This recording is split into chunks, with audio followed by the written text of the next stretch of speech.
podnebne spremembe in ekosistemi. Kar lahko storiš danes, ne odnašaj na jutri. Pred podnebnimi spremembami si ne zatiskamo več oči.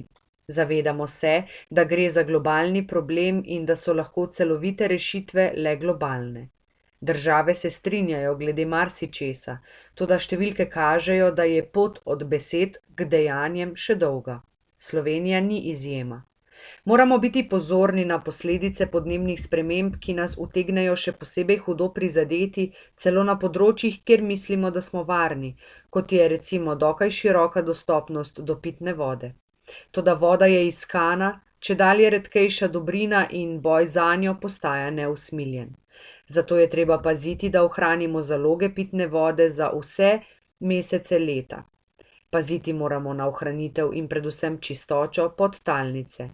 Ni pa to vse. Ohranjanje biotske raznovrstnosti je naša trajna naloga. Vztrajanje na obnovljivih virih energije tudi.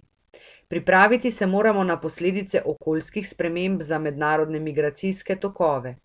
Področje podnebnih sprememb je tisto, kjer pride medgeneracijsko sodelovanje najbolj do izraza. Kar počnemo zdaj, bo imelo posledice za generacijo naših otrok in njihovih potomcev. Slovenska zakonodaja je glede tega, kaj smemo in česa ne smemo početi, popolnoma jasna in moramo ji slediti. Kot predsednica bom glasnica zelenih vsebin, predvsem jih bom dejavno spodbujala med mladimi, po šolah in v mednarodni skupnosti.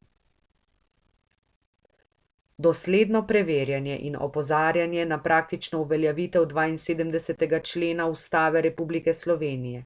Vsakdo ima v skladu z zakonom pravico do zdravega življenjskega okolja.